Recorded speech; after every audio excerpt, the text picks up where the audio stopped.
أعوذ بالله من الشيطان الرجيم. بسم الله الرحمن الرحيم. نحن نقص عليك نبأهم بالحق إنهم فتية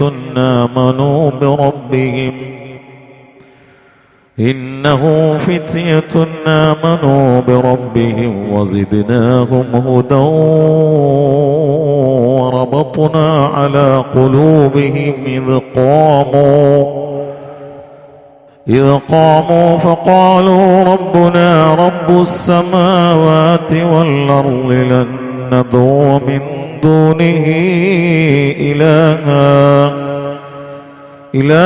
لقد قلنا إذا شططا. صدق الله العظيم. സഫർ മാസത്തിലേക്ക് നമ്മൾ കടന്നിരിക്കുകയാണ്. ഇന്ന് ഈ ആയത്തിന്റെ ബാക്കി പറയാൻ കഴിഞ്ഞിട്ടില്ലെങ്കിലും ഒരു പ്രധാന സംഭവത്തെ ഓർമ്മപ്പെടുത്തുന്ന മാസമാണ് സഫർ. ഹബീബായ അഷ്റഫുൽ ഖൽഖ് സല്ലല്ലാഹു അലൈഹി വസല്ലമയുടെ സ്വഹാബാക്കളിൽ ഈ 70 കാര്യങ്ങളെ നിഷ്ഠൂരമായി ചതിച്ച് കൊല ചെയ്യപ്പെട്ട മാസമാണ് സഫർ. അള്ളാഹു അവർക്കൊക്കെ ദറജ ഉയർത്തി കൊടുക്കട്ടെ. നബി സല്ലല്ലാഹു അലൈഹി വസല്ലമയോട് ഞങ്ങളുടെ നാട്ടിലേക്ക് ഖുർആൻ പഠിപ്പിക്കാൻ വേണ്ടി നിങ്ങൾ അനുയായികളെ പറഞ്ഞേക്കണമെന്നൊരു രാജാവ് ആവശ്യപ്പെടുകയും അത് ശരിയായിരിക്കുമെന്ന് മനസ്സിലാക്കി നബി സല്ലല്ലാഹു അലൈഹി വസല്ലം 70ഓളം ആളുകളെ അവരുടെ നാട്ടിലേക്ക് ഖുർആൻ പഠിപ്പിക്കാൻ വേണ്ടി പറഞ്ഞയച്ചു. ആ സന്ദർഭത്തിൽ വളഞ്ഞിട്ട് ചതിച്ച് ആക്രമിച്ച് 70ൽ 68 ആളുകളെയും നിഷ്ഠൂരമായി നിഷ്കരുണം അവർ കൊന്നുകളഞ്ഞു. ഇത് ഹബീബായ സല്ലല്ലാഹു അലൈഹി വസല്ലമയ്ക്ക് വല്ലാത്ത ദുഃഖമാവുകയും ഏകദേശം 1 മാസത്തോളം ആ കൊന്നുകളഞ്ഞ വിഭാഗത്തിനെതിരിൽ നാസിലത്തിന്റെ കുനൂത്ത് നിസ്കാരത്തിൽ നടത്തി മുഹമ്മദുർ റസൂലുള്ളാഹി സല്ലല്ലാഹു അലൈഹി വസല്ലം. അതിന് അല്ലാഹു ഉത്തരം നൽകുകയും ചെയ്തു. അതിന് നേതൃത്വം കൊടുത്ത ആളെ അല്ലാഹു അവരുടെ കുടുംബക്കാരാൽ തന്നെ ഈ ലോകത്ത് നിന്ന് നശിപ്പിച്ചു എന്നാണ് ചരിത്രം. അപ്പൊ അതിന് സാക്ഷിയായത് ഈ സഫറ. അതോടുകൂടി സഹാബാക്കളിൽ പ്രമുഖനായ മുഹമ്മദ് ബിൻ മസ്ലമ റളിയല്ലാഹു അൻഹു അവർ വല്ലാത്ത ആവേശം ചെലുത്തിയ, എല്ലാ സഹാബാക്കളും അങ്ങനെയാണ്, പ്രത്യേകിച്ച് എൻ്റെ വായനയിൽ എന്നെ വല്ലാതെ സ്വാധീനിച്ചവരിൽ ഒരാൾ കൂടിയാണ് മുഹമ്മദ് ബിൻ മസ്ലമ റളിയല്ലാഹു അൻഹു. അവർ വഫാത്തായത് ഈ മാസത്തിലാണ്. എന്താണ് അവരുടെ ചരിത്രം സ്വാധീനിക്കാനുള്ള കാരണം? നബി സല്ലല്ലാഹു അലൈഹി വസല്ലം അവർക്കൊരു വാള് കൊടുത്തിരുന്നു. ആവശ്യത്തിന് ഉപയോഗിക്കാൻ വേണ്ടി ഒരു വാള് കൊടുത്തിരുന്നു. സഹാബാക്കളുടെ ഇടയിൽ ഒരു പ്രശ്നം ഉടലെടുത്തു. അത് യുദ്ധത്തിലേക്ക് തന്നെ നയിക്കുന്ന അവസ്ഥയിലേക്ക് മൂർച്ച കൂടി. അവരായിട്ട് യുദ്ധം ചെയ്തതല്ല, ഇടയിൽ ആളുകൾ പ്രശ്നം ഉണ്ടാക്കിയതാണ്. അപ്പോ ഒറ്റക്കെട്ടിൽ ഒറ്റ മനസ്സിൽ നിൽക്കേണ്ട എന്റെ സുഹൃത്തുക്കൾക്കിടയിൽ അഭിപ്രായ വ്യത്യാസം തുടങ്ങിയല്ലോ എന്ന് പറഞ്ഞിട്ട് പൊരയിന്ന് കരഞ്ഞിട്ട് ഈ വാളെടുത്ത് ഓടി മലമുകളിൽ പോയി മലന്നിടുന്നിട്ട് ദിവസങ്ങളോളം പട്ടിണി കിടന്ന് കരഞ്ഞ മഹാനാണ് മുഹമ്മദ് ബിൻ മസ്ലമ റളിയല്ലാഹു അൻഹു. എന്റെ കൂട്ടുകാരുടെ ഇടയിൽ, ഉമ്മത്തിന്റെ ഇടയിൽ പ്രശ്നങ്ങൾ വന്നല്ലോ എന്ന് പറഞ്ഞിട്ട് കരയണമെങ്കിൽ ആ മനുഷ്യന്റെ കൽബിൽ ഈ ഉമ്മത്തിനോട് എത്രമേൽ സ്നേഹവും ബന്ധവുമാണ്. റിപ്പോർട്ടിൽ പറയുന്നു നബി സല്ലല്ലാഹു അലൈഹി വസല്ലം കൊടുത്ത വാള് പോലും അദ്ദേഹം മുറിച്ചിട്ടു. എനിക്കിതിനൊന്നും ആവൂല, എനിക്ക് ദുന്യാവും വേണ്ട എന്ന് പറഞ്ഞു. ഉമ്മത്തിന്റെ ഇടയിൽ അനൈക്യം വന്നാലുള്ള പ്രശ്നമാണത്. അള്ളാഹു നമ്മളെ അടിയിലുള്ള സ്വാഭാവികമുള്ള അഭിപ്രായങ്ങളൊക്കെ അള്ളാഹു തആല തീർത്ത്, നമ്മളെ അടിയിൽ നിന്ന് പറഞ്ഞാൽ നമ്മളെ അടിയിലല്ല, ഉമ്മത്തിന്റെ അടിയിലുള്ള അനൈക്യങ്ങളൊക്കെ അള്ളാഹു തആല തീർത്തിട്ട് ബിൻ നബിയിൽ മുസ്തഫ മുഹമ്മദ് സല്ലല്ലാഹു അലൈഹി വസല്ലം. അതോടുകൂടി ഹബീബായ സല്ലല്ലാഹു അലൈഹി വസല്ലം ഏകദേശം 1 മാസത്തോളം ദ്വാരുന്നു എന്നത് നമുക്കൊരു പാഠാണ്. എന്താ പാഠം? നമ്മളിൽ ഞാനടക്കം എല്ലാവരുടെയും ഒരു ധാരണ പ്രശ്നങ്ങൾ വരുമ്പോൾ ഒന്നാണ്ട് കൈ വെക്കി അപ്പൊ തന്നെ റെഡിയാവുന്നു. അതൊരിക്കലും കരുതാൻ പാടില്ല. നമ്മളോട് അല്ലാഹു തആല ദ്വാരക്കാനാണ് പറഞ്ഞത്. ഉത്തരം അല്ലാഹ് നൽകും. എപ്പോന്ന് ഡേറ്റ് നമ്മൾ ഇടരുത്. അപ്പോ ചില ആളുകൾക്ക് സംശയം വരുന്നത് എന്താ വെച്ചാല്, ഡേറ്റ് ഇടായിരുന്നാല് കുറെ കഴിഞ്ഞപ്പോ എങ്ങനെയാലും ഉത്തരം കിട്ടൂലേ. ഉദാഹരണം, ഒരു അസുഖം വന്നിട്ട് മാറാൻ വേണ്ടി ദ്വാരക്കാണെങ്കിൽ കുറെ കഴിഞ്ഞപ്പോ ഏതായാലും മാറണ സോക്കണ്ടനല്ലേ. ഒന്ന് മാറുന്ന ഉറപ്പില്ല, അത് ചിലപ്പം കുറെ കഴിഞ്ഞാൽ മാറിയാലോ. രണ്ട്, ദ്വാരുന്ന ഇബാദത്ത് മാറലും അതില്ലാതെ മാറലും തമ്മിൽ വ്യത്യാസമുണ്ട്. ആർക്കും ചിലപ്പോൾ അല്ലാഹു തആല സൗകട് മാറ്റി കൊടുക്കും. പക്ഷെ ചിലവർക്ക് അല്ലാഹ് മാറ്റി കൊടുക്കുന്നത് ദ്വാരുന്നിട്ടും കൂടിയാണെങ്കിൽ ആ മാറിയതിനു ശേഷം ഈ ദ്വാരുന്നതിന്റെ വല്ലാത്ത ബർക്കത്ത് അവന്റെ ഹയാത്തിലുണ്ടാവും. അതാണ് നമ്മളൊരു ആവശ്യം പൂർത്തീകരിക്കാൻ വേണ്ടി ദ്വാരുന്നു, നമുക്ക് പൂർത്തിയായി. ദ്വാരക്കാത്ത ആൾക്കും പൂർത്തിയായി നൂറ്റാ. എന്നാ ഈ ദ്വാരുന്ന ആൾക്ക് പൂർത്തിയായുള്ള ഗുണം ഈ ദ്വാരക്കാത്ത ആൾക്ക് പൂർത്തിയായി കിട്ടൂല. കാരണം ദ്വാ എന്നുള്ളത് വലിയൊരു ഇബാദത്താണ്. ഇവിടെ ഒരു മാസക്കാലം ദ്വാ ചെയ്തു മുഹമ്മദ് റസൂലുള്ളാഹി. കൈ അങ്ങോട്ട് പൊന്തിയ ഉത്തരം റെഡിയുള്ള ആളാണ് മുഹമ്മദ് റസൂലുള്ളാഹി. അങ്ങനെ ഉണ്ടാവും. അപ്പൊ അത് നല്ല കണക്കാക്കിയൊക്കെ തന്നെ ഉണ്ടാവും. അപ്പൊ ഞാൻ ഇന്നലെ സൈദലി വേജിക്ക് ഒരു റിപ്പോർട്ട് വിട്ടുകൊടുത്തിരുന്നു. എന്തിനാ വിട്ടുകൊടുക്കണമെന്ന് വെച്ചാല് എന്റെ ഒരു ഗുണമല്ല, ഈ സാസിന്റെ ഗുണമാണെന്ന് അറിയിക്കാൻ വേണ്ടിയിട്ടാണ്. നമ്മളെ ഈ സാസിൽ ഒരുപാട് ഉത്തരങ്ങൾ അല്ലാഹു തആല നിങ്ങളെ ആമീന്റെ ബർക്കത്തുകൊണ്ട് നൽകിയിട്ടുണ്ട്. കൂട്ടത്തിൽ ഇന്നലെ ഒരു ചെറുപ്പക്കാരൻ വൈസി, അദ്ദേഹത്തിന് പറയാൻ വാക്കുകൾ കിട്ടാത്തതുകൊണ്ട് എഴുതി അറിയിച്ചു. സന്തോഷം കൊണ്ടും സങ്കടം കൊണ്ടും പറയാൻ കഴിയുന്നില്ല. എന്നിട്ട് ആള് പറഞ്ഞു അതുകൊണ്ടാണ് ഞാൻ എഴുതിയതെന്ന് പറഞ്ഞു. അയാളെ ഭാര്യക്ക് വലിയ മുഴയായിരുന്നു. ഡോക്ടർ സർജറി പറഞ്ഞു. അന്ന് എനിക്ക് വിളിച്ചു. ആ വിളിച്ച വോയിസും ഞാൻ വിട്ടുകൊടുത്തിരുന്നു. വിളിച്ചതിനോട് പറഞ്ഞു ഇങ്ങനത്തെ ഒരു അവസ്ഥയാണ്, മരുന്നിന് പൈസ ഇല്ല, ആശുപത്രി കയറ്റാൻ പൈസ ഇല്ല. അപ്പൊ ഡോക്ടർ 2 മാസം വെയിറ്റ് ചെയ്യുക, അത് കഴിഞ്ഞാൽ ഉടൻ ഓപ്പറേഷൻ വേണമെന്ന് പറഞ്ഞാണ്. അന്നാണ് നിങ്ങൾക്ക് ഞാൻ വിളിച്ചത്.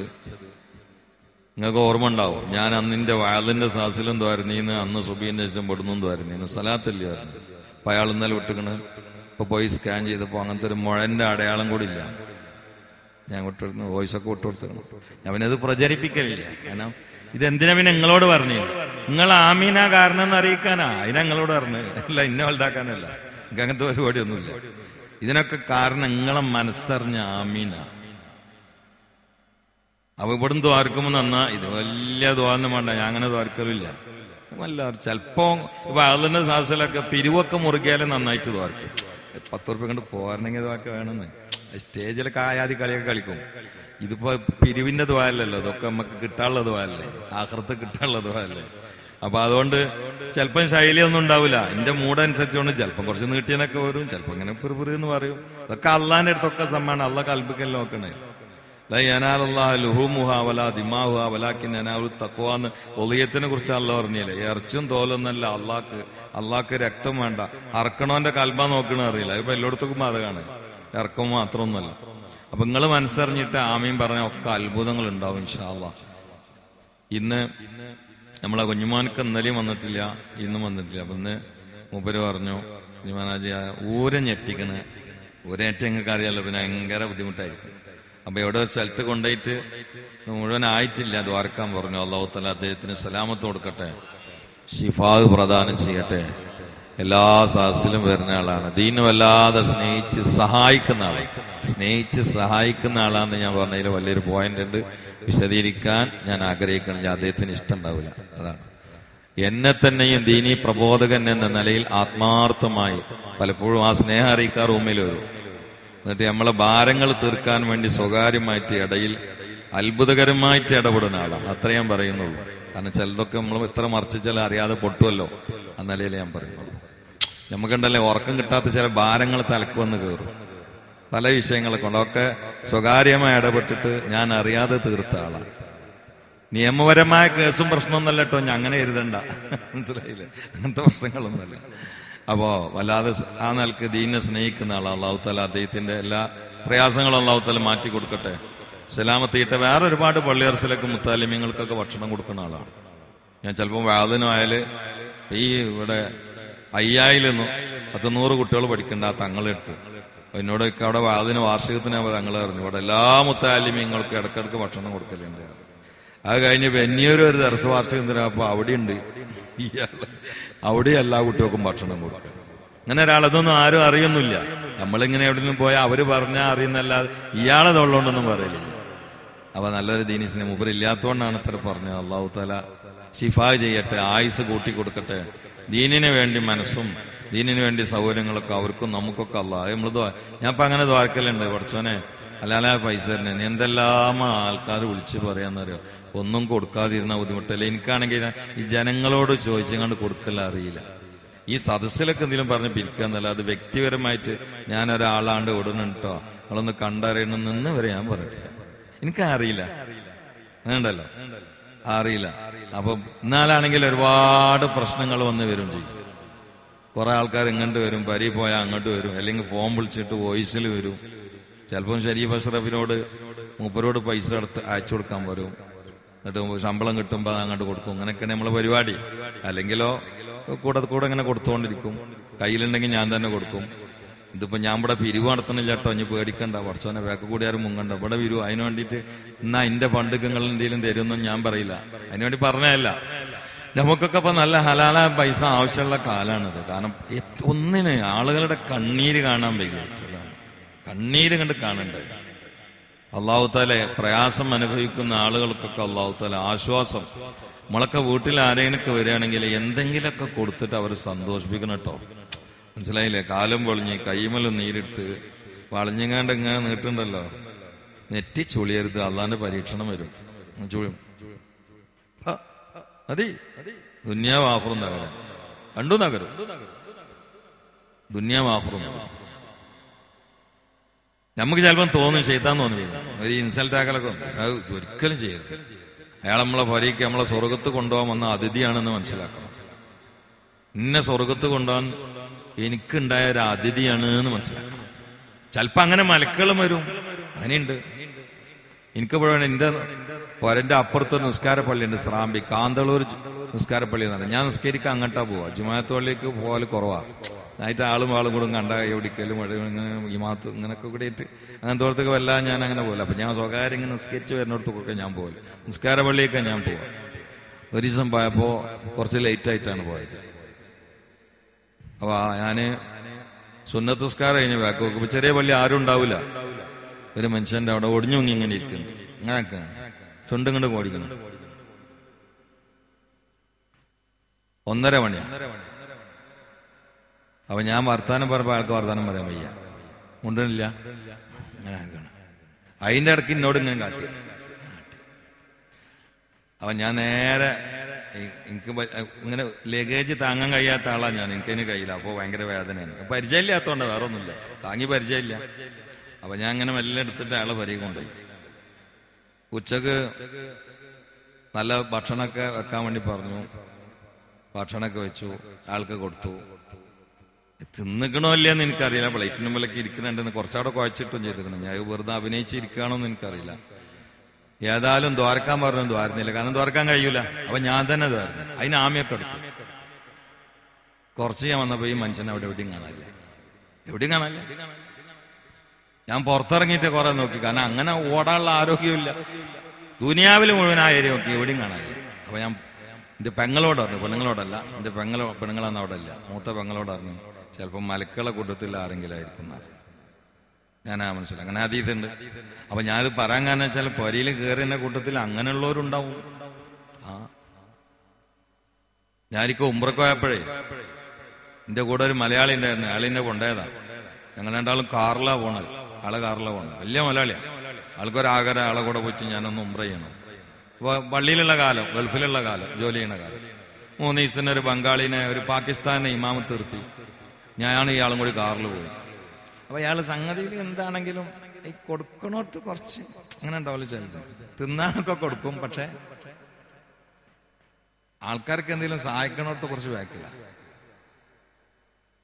ഞങ്ങൾ രണ്ടാളിങ്ങനെ ഇരിക്കുമ്പോ ഒത്തറ താടിയുള്ള ഒരു തലയെക്കെട്ടിയൊരു മനുഷ്യൻ ഇയാളും വെക്കുന്നു. ഞാൻ കുടുങ്ങിയിട്ട്, എന്നോട് ചോദിക്കണില്ല, കുടുങ്ങിയിട്ടാണ് ഒരു 100 ദിർഹം തരണം. ഞാൻ കുടുങ്ങിയിട്ടുള്ളത്. അപ്പൊ ഇയാള് തിരിച്ചു വെച്ച് 100 എനിക്ക് ഞാൻ തരാം, ഈ കുടുങ്ങിയെന്നുള്ളതിന് എന്താ രേഖ എന്ന് വെച്ചു തിരിച്ചു വെച്ചു. അപ്പൊ ഇയാള് കുറച്ച് ദേഷ്യത്തിൽ മുഖമൊക്കെ ചുവന്നിട്ടറിഞ്ഞു, ഈ കാബ രേഖ പോരെന്ന് വെച്ചു.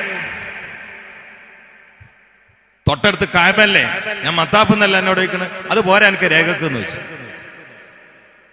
ഇയാൾ പറഞ്ഞത് പോരാ, ഇജ്ജി കുടുങ്ങി കായബാണ് ഇജ്ജി കുടുങ്ങിക്കണമെന്നുള്ളതിന്റെ രേഖയാണ്. അപ്പൊ ഞാൻ തോണ്ടിട്ട് പറഞ്ഞു ഉള്ളത് കൊടുക്കുക നമുക്ക് അറിഞ്ഞു. കാരണം എനിക്കറിയാലോ അത് പലരും അവിടെ ഉണ്ടാവുന്നു. അപ്പൊ ഇയാൾ എടുക്കാൻ നേരത്തെ ഈ മനുഷ്യനെ കാണാനില്ല, എവിടെയും കാണാനില്ല. ഞാൻ പറഞ്ഞു ഇത് നിങ്ങൾക്ക് പരീക്ഷണം വരുന്നു. അള്ളാന്റെ കാബത്തിന്റെ അവിടുന്ന് ഒരാൾ കഷ്ടപ്പെട്ടിട്ട് അതിനെ കണ്ടാൽ നല്ല ഷിയാറുള്ളൊരു ഹൈബത്തും ഈമാനിക പ്രകാശമൊക്കെ ഉള്ള ഒരാൾ ചോദിച്ചിട്ട് തെളിവ് ചോദിക്കാം മത്താഫ് നിങ്ങൾ തിരിച്ചു വന്നേക്ക് അന്ന് 100 കൊണ്ട് കഴിഞ്ഞിരുന്നു. പിന്നെ ഇയാൾ പൊട്ടിയത് 70 ലക്ഷത്തിനാണ്. വലിയൊരു ഹോട്ടലാണ്ട് പൊട്ടി, കച്ചവടത്തിന് ആരും ഏറ്റവും ആകെ പ്രശ്നമായി. എന്നോട് തന്നെ ഇയാൾ പറയും ചെയ്തു നിങ്ങളെ പറഞ്ഞ മയത്തുണ്ടായിരുന്നു. അപ്പൊ ചിലതൊക്കെ ഉണ്ടാവും, ചിലപ്പോൾ ഒരു 50 റുപ്യ കൊണ്ട് രക്ഷപ്പെടുന്ന ചിലപ്പോൾ 50 ലക്ഷം കളയേണ്ടി വരും. ഞാൻ അതെന്തിനാ പറയണെന്ന് വെച്ചാൽ ഇതൊക്കെ നമ്മളെ ജീവിതത്തിൽ എപ്പോഴും അനുഭവം ഉണ്ടാവും. ഒരാള് പുരയ്ക്ക് വന്നാൽ ഒരിക്കലും അന്നത്തിന്റെ സമയത്ത് ഭക്ഷണം വേണോന്ന് ചോദിക്കാതെ പറഞ്ഞേക്കരുത്. പെണ്ണുങ്ങൾ മാത്രമല്ലപ്പോ അവരോട് പറഞ്ഞ് വാലോർക്കരുത്, അതിനുള്ള പരീക്ഷിക്കൂല. കാരണം ഈ വരുന്നത് ഏതാ സൈസ് നമുക്ക് പറയാൻ പറ്റില്ല. വീട്ടിൽ പെണ്ണുങ്ങൾ മാത്രമാണെങ്കിൽ വാലോർക്കരുത്. ഞാൻ എന്റെ പെണ്ണുങ്ങളോട് അറിയും, ഞാൻ ഇല്ലാതെ സമയത്ത് ആര് വന്നാലും നിനക്ക് കാണലും തൊടലും ഹലാലായവരല്ലാത്ത ആര് വന്നാലും വാലോർക്കാൻ പാടില്ല നിന്റെ ഓർഡർ. അത് ആരാണെങ്കിലും അതിനൊന്നും അള്ളാന്റെ പരീക്ഷ ഉണ്ടാവില്ല. അത് ദീനൻ നിയമാണ്. നേരെ മറിച്ചുണ്ടല്ലോ, നമ്മളൊക്കെ ഉണ്ട്. എന്നിട്ട് ഭക്ഷണം എത്ത ഒരാള് വന്ന് നമ്മളിങ്ങനെ ചോറ് കഴിക്കുക, ഇയാളിതിങ്ങനെ തൊള്ളിയില് വെള്ളം നിറച്ചിട്ട് ഇങ്ങനെ കാണുക. എന്നിട്ട് ചോറ് കഴിക്കുന്നതിനിടയിൽ കുറച്ചൊരു സ്നേഹമുള്ള ആൾ പറയും, എടാ ആ പോക്കത്തിന് 10 റുപ്യ എടുത്തോട്ടാ. അല്ല 10 റുപ്യ വാങ്ങി പോവുക ചെയ്യും. പക്ഷെ അയാളെ തൊള്ളിയിൽ നീ കഴിക്കണ ഭക്ഷണം കണ്ടിട്ട് ഊറിയ വെള്ളം ഉണ്ടല്ലോ, അത് അയാളെ തൊള്ളിയിലെ വെള്ളമല്ല, നിന്റെ കണ്ണീരിന്റെ വെള്ളമായിട്ട് മാറും. പിന്നെ അത്രയും അതിന്റെ അപ്പുറം എന്തോ പരീക്ഷണം കൊണ്ട് ഇനി കരയേണ്ടി വരും ഈ മനുഷ്യനെ കണ്ടിറങ്ങാൻ. ഞാൻ ഒരു ഉദാഹരണം പറയാം. മഹാനായ സയ്യിദുനാ യാക്കൂബ് നബി അലൈഹി ഇസ്ലാം, യാക്കൂബ് നബി ഇസ്ലാമിന്റെ മോനാണല്ലോ യൂസുഫ് നബി ഇസ്ലാം. യൂസുഫ് നബി ഇസ്ലാമിനെ കാണാതെ യാക്കൂബ് ഇസ്ലാം 40 കൊല്ലം കരഞ്ഞിട്ട് കണ്ണിന്റെ കാഴ്ച പോയി. അതിന്റെ കാരണം പറഞ്ഞിട്ട് ഒരു കിതാബിൽ ഞാൻ കണ്ടിട്ടുണ്ട്. യൂസുഫ് നബിയും യാക്കൂബ് നബിയും കൂടി ഒട്ടകത്തിന് പുഴുങ്ങിയിട്ട് ഭക്ഷണം കഴിക്കുകയാണ്. അപ്പൊ കുറകിങ്ങനെ കടിച്ചിട്ട് ഭക്ഷണം കഴിക്കുന്നതിനിടയിൽ വാപ്പി മോനല്ലേ എന്തോ ഒരു തമാശനായിട്ട് രണ്ടാളും കൂടി ചിരിച്ചു. അപ്പുറത്തെ ഒരു എത്തിയും കുട്ടിയുണ്ട്, അപ്പുറത്തെ വീട്ടില് വാപ്പല്ലാത്ത കുട്ടിയാണ്. ഈ കുട്ടി ഈ ഭക്ഷണത്തിന്റെ മണം മൂക്ക് കടിച്ചിട്ട് കരയാണ് ഒരല്പം കിട്ടാൻ. അപ്പുറത്ത് ഈ കുട്ടി കരണത് യാക്കൂബ് നബി അറിയില്ല. അറിയണേ കൊടുക്കും, അറിയില്ല, അറിഞ്ഞിട്ട് തന്നെയില്ല. പക്ഷെ ഈ കുട്ടി ഇറച്ചിന്റെ മണല്ലേ പലയിടത്തും വീശുമല്ലോ, അതിങ്ങനെ മണത്തിട്ട് മെച്ചിയാ എനിക്കും ആണ് ഇറച്ചി എന്നിട്ട് ഉമ്മാന്റെ കോന്തലൊടിച്ചിട്ട് എത്തിയും കുട്ടി കരയാണ്. ആ കുട്ടി കരഞ്ഞാണ്ട് തീർത്തുന്നല്ലാതെ ഒരു കഷ്ണം ഇറച്ചി കിട്ടിയില്ല. എന്തുകൊണ്ട്? ഇങ്ങനെ ഒരു കുട്ടി കരയണവരെ യാക്കൂബ് നബി അറിയില്ല, അറിഞ്ഞവര് കൊടുക്കും. പക്ഷേ ആ കുട്ടിന്റെ കരച്ചിലാണ് പിന്നെ ഇതേ മുമ്പിൽ ഉണ്ടായിരുന്ന ചിരിച്ച യൂസുഫ് നബി എന്ന കുട്ടിനെ അള്ളാഹു തആല സ്വന്തം മക്കളാൽ തന്നെ കിണറ്റ് കിട്ടിട്ട് കുറെ കാലം കാണിച്ചു കൊടുക്കാതെ യാക്കൂബ് നബിനെ കൊണ്ട് കരയിപ്പിച്ചിട്ട് കണ്ണിന്റെ കാഴ്ച പോവേണ്ടി വന്നു. സത്യത്തിൽ തെറ്റില്ല, കാരണം അറിഞ്ഞിട്ടില്ല, എന്നാലും ഇക്കണ്ണീര് തിരിച്ചിങ്ങോട്ട് അടിച്ചു. ഇതാണ് പാവങ്ങളുടെ പടക്കുന്ന കൽബിന്റെ കണ്ണീര്. നമ്മളൊക്കെ മനസ്സിലാക്കണം. നമ്മളെ വീട്ടിലൊക്കെ വരുമ്പോ എല്ലാം കൊടുക്കുക, ഉള്ളത് നിങ്ങൾ ഒന്നുമില്ല, പൈസ ഒന്നുമില്ലേ, അള്ളാഹു തആല നിങ്ങളെ ബുദ്ധിമുട്ട് തീർത്തേറ്റ് എനിക്കിപ്പോ ഒരു നിവൃത്തിയില്ല, ഒരു ചിരി പാസ്സാക്കിയാൽ മതി. അല്ലാതെ ഞാൻ അതിനേക്കാളും വലിയ കടത്തില്ല, പിന്നെ അലാക്കിന്റെ കൂടെ ഇങ്ങോട്ട് കയറാൻ നിൽക്കണോ ഒന്നും പറയരുത്. ചിലപ്പം കൊടുക്കാൻ പൈസ ഉണ്ടാവില്ല, അപ്പൊ ചിരിക്കുക, എന്നിട്ടൊന്ന് പുറകെ കഴിഞ്ഞാൽ മതി. അള്ളാഹു തആല എല്ലാം സലാമത്താക്കി തരുട്ടോ. എന്റെ അടുത്ത് ഒന്നും ഇല്ലായിട്ടാണ്, ഇല്ലാന്ന് അള്ളാഹ്ക്ക് അറിയാലോ, അതെങ്കിലും പറയണം. തബസ്സുമുക ഇലാ വജ്ഹി അഖീക സദഖ നബിയുനാ റസൂലുള്ളാഹി. ലാസ്റ്റ് അതാണുള്ളത്, സ്നേഹിതന്റെ മുഖത്തോക്കിട്ടൊന്ന് ചിരിച്ചാൽ സ്വർഗ്ഗമെന്നാണ്. അള്ളാഹു തആല തൗഫീഖ് ചെയ്യട്ടെ. നമുക്ക് വേഗം ഇന്നത്തെ കാലത്തൊക്കെ പ്രത്യേകിച്ച് വേഗം സ്വർഗത്ത് കടക്കുക, ഇതൊക്കെ തന്നെ മാർഗം. കഷ്ടപ്പെടുന്ന സ്ഥലത്ത് പോയിട്ട് നിൽക്കുക, ഓല കൊണ്ട് കെട്ടിണ്ടാക്കി വീടാണ് തരണ്ട. ഇപ്പൊ 2 ദിവസം മുമ്പ് ഒരാളൊരു വീട് അയച്ചത്, നിങ്ങൾ എന്തെങ്കിലും ചെയ്തു തരണം. എന്താണെന്നറിയോ? ഒരു ഓലമേഞ്ഞ വീട്, കാറ്റടിച്ചാൽ പൊളിഞ്ഞു പോകും. അതിലൊരു തള്ള, 2 കുട്ടികൾ. പഠിച്ചതമ്പരാണ്. ഈ കുട്ടികൾ സ്കൂളത്തെ പുസ്തകം പഠിക്കുന്നത് ഉച്ചക്ക്, കാരണം രാത്രി ലൈറ്റ് ഇല്ല, കറണ്ട് ഇല്ല, വിളക്കില്ല. വിളക്കിൽ വയ്ക്കാൻ മണ്ണെണ്ണക്ക് പൈസ ഇല്ല. പിന്നെ എങ്ങനെ ഇവർക്ക് തിന്നാൻ കിട്ടണ്? വല്ലാതെ വിശന്നാൽ അടുത്തുള്ള ഏതെങ്കിലും വീട്ടിൽ പോയിട്ട് ഇങ്ങനെ അവർ തിന്നുന്ന സമയത്ത് അവിടെ അങ്ങനെ ചുറ്റിപ്പറ്റിക്കും. അവരെന്തെങ്കിലും കൊടുത്താൽ തിന്നിങ്ങോട്ട് വരും. ഇതൊക്കെ നമ്മൾക്ക് ആശ്ചര്യമാണ്. നിങ്ങൾക്ക് ഇങ്ങനത്തെ ഒക്കെ കിട്ടുന്നുണ്ടാവും. നമ്മളുണ്ടല്ലോ ആരും അറിയാതെ അവിടെ വണ്ടിയായിട്ട് പോവാ. പോയാണ്ട് നമുക്ക് പറ്റുന്ന കിറ്റ് കൊടുത്താണ്ടല്ലോ ഈ കുട്ടികൾ കാര്യം നമ്മൾ പോകുമ്പോൾ നമുക്ക് ദുന്യാവും ആഖിറവും വിളിച്ചു. ചിലപ്പോൾ ഒരു കത്തും തീർത്താ കൂലിയിട്ടില്ല. കാരണം അതിൽ കുറെ പിഴവുകൾ വന്നിട്ടുണ്ടാവും. ഇവിടെ പിഴവില്ല. ഇവിടെ അരിക്ക് കേടുണ്ടെങ്കിൽ ആ ഇറക്കിയ ആൾക്കാർക്ക് കുഴപ്പമെന്നല്ലാതെ കൊടുത്ത് നമുക്ക് കുഴപ്പമില്ല. ഇതൊക്കെ ജീവിതത്തിൽ ശ്രദ്ധിക്കേണ്ട ചില മൂല്യങ്ങളാണ്. അതുകൊണ്ടാണ് ഈ സമയത്ത് ഇത് ഉണർത്തിയത്. ആയത്ത് ഇടയ്ക്ക് ഇങ്ങനെ ഓരോ സാന്ദർഭിക വിഷയങ്ങൾ പറയുന്ന വളരെ നല്ലതാണല്ലോ. ആയത്തിന്റെ അർത്ഥം നമുക്ക് തുടരാം. പിന്നെ ദ്വായിൽ ആർക്കും നിരാശ ഉണ്ടാവരുത്. നമ്മൾ ദ്വാരക്കുമ്പോ കിട്ടിയില്ലല്ലോ കിട്ടി അങ്ങനെ വരുന്ന ശൈത്താനിയത്താണ്. ഇബ്രാഹിം നബിയുടെ ഒരു ദ്വാക്ക് അള്ളാഹ് ഉത്തരം കൊടുത്തത് 2500 കൊല്ലം കഴിഞ്ഞിട്ടാണ്. ഇബ്രാഹിം നബിന്റെ ദ്വായാണ് റബ്ബന വബഅസ് ഫീഹിം റസൂല, പടച്ചോനെ ഓരിൽ ഒരു റസൂലിനെ നിയോഗിക്കണേ. ഇത് ദ്വാരുന്നിട്ട് ആ റസൂല് വന്നത് ഈ ദ്വാ കഴിഞ്ഞിട്ട് 2500 കൊല്ലം കഴിഞ്ഞ് വന്ന അനദഅവത്തു അബി ഇബ്രാഹിം, എന്റെ ഉപ്പ ഇബ്രാഹിം നബിയുടെ ദ്വാക്ക് ഉത്തരാണ് ഞാൻ എന്ന് മുഹമ്മദ് മുസ്തഫ. ദ്വാരുന്നത് 2500 കൊല്ലം മുമ്പാണ്. ഉത്തരം കിട്ടിയതോ നിരാശ വന്നോ? ഇനി ഇബ്രാഹിം നബിക്ക് തന്നെ ഒരു കുട്ടിനെ കിട്ടാൻ ദ്വാരുന്നത് 90 കൊല്ലം. നിരാശ വന്നോ? അപ്പൊ നമ്മൾ അള്ളഹാനോട് ദ്വാരക്കാണ് വേണ്ടത്. ഡേറ്റ് അള്ളാഹ്ക്ക് കൊടുക്കരുത്. അത് അള്ളാന്റെ ഇഷ്ടമാണ്. നമുക്ക് എപ്പോഴും എന്താ ഹൈറ്. ചിലപ്പോ നമ്മൾ എന്താവും, ഒന്ന് സ്പീഡിലാക്കാൻ വേണ്ടി അധ്വാനിച്ചു വരുന്ന അള്ള സ്പീഡ് തരും. പക്ഷെ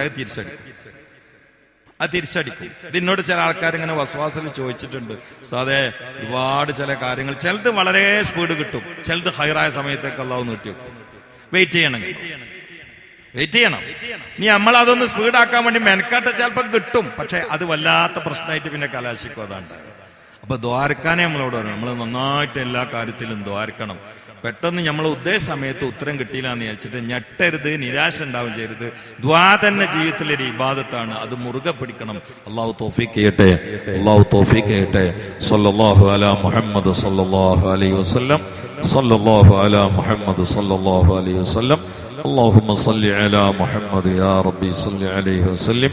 الحمد لله رب العالمين حمدا يوافي نعمه ويكافئ مزيدا. اللهم صل على سيدنا محمد وعلى آل سيدنا مولانا محمد.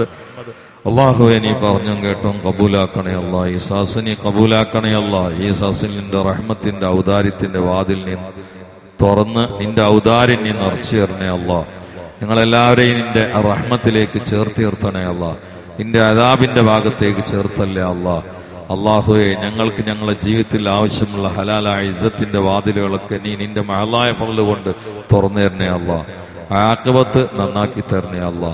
കുറെ ശ്വാസങ്ങൾക്ക് ശേഷം ഒരു മനുഷ്യൻ ജീവിക്കുകയാണെങ്കിൽ കൂടിയാൽ 25,000 സംതിങ് ദിവസങ്ങളെ ദുനിയാവിൽ ഉണ്ടാവുള്ളൂ. 70 കൊല്ലം ജീവിച്ചാൽ പിന്നെ മരിക്കുന്നുള്ള ഉറപ്പാണ്. ആ മരണാണെങ്കിലോ എപ്പോഴും കയറി വരാം എന്നതും ഉറപ്പാണ്. ആ സമയത്ത് ഞങ്ങളുടെ ആത്യന്തികമായ ലക്ഷ്യം ലാസ്റ്റ് ശ്വാസം സന്തോഷത്തിലാവലാണ്. അതിനെയാക്കി തരണേ അല്ലാ. ആ സമയത്ത് ചിലപ്പോൾ ആരും കൂടെ ഉണ്ടാവില്ല, അല്ലെങ്കിൽ ഉണ്ടാവും. ഉണ്ടായിട്ടും കാര്യമില്ല. കാരണം നമ്മളും ആഖിറും തമ്മിൽ കണക്ട് ചെയ്യപ്പെടുന്ന സമയമാണ്.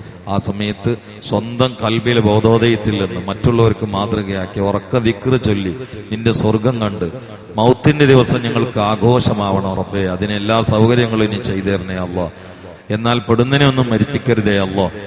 മരിക്കുന്ന സമയത്ത് നീ ഈമാൻ സലാമത്താക്കി തരണം അള്ളാഹുവെ. ഞങ്ങളെ ജീവിതത്തിൽ കഷ്ടപ്പാട് കൊണ്ട് ഞങ്ങൾ പരീക്ഷിക്കല്ല അല്ലാ. ഞങ്ങളെ ഈമാൻ പരിശോധിക്കല്ല അല്ലാ. ബലഹീനരായ ഞങ്ങൾക്ക് നിന്റെ ചാട്ടവാർപ്പുറഹം ഏറ്റെടുക്കാനുള്ള കഴിവില്ല അല്ലാഹു. ഞങ്ങളെ കടം കൊണ്ട് നീ കൊടുക്കല്ല അല്ലാ. സാമ്പത്തിക പ്രയാസങ്ങളെ കൊണ്ട് മറ്റവനോട് കൈ നീട്ടേണ്ട ഗതികേട് വിധിക്കല്ല അല്ലാ. ഞങ്ങളെ മക്ക മദീന റൂട്ട് നീ ബ്ലോക്കാക്കല്ല അല്ലാ. അങ്ങോട്ട് പോയവരാളുള്ള ഹലാല പൈസ നൽകണേ അല്ലാ. പാവങ്ങളെ സഹായിക്കാനും കുടുംബത്തെ പോറ്റാനുള്ള ഹലാല സമ്പൽ സമൃദ്ധി ഞങ്ങൾക്കൊക്കെ പ്രദാനം ചെയ്യണേ അല്ലാ. ഇവിടെ കച്ചവടക്കാർ ധാരാളമുണ്ട്. അവരുടെ കച്ചവടത്തിലൊക്കെ ഹൈറും ബർക്കത്തും നൽകണേ അല്ലാ. തടഞ്ഞു കിടക്കുന്ന കച്ചവടങ്ങളൊക്കെ നീ റെഡിയായി കൊടുക്കണേ അല്ലാ. വരുമാനമില്ലാത്തവർക്ക് വരുമാനം കൊടുക്കണേ അല്ലാ.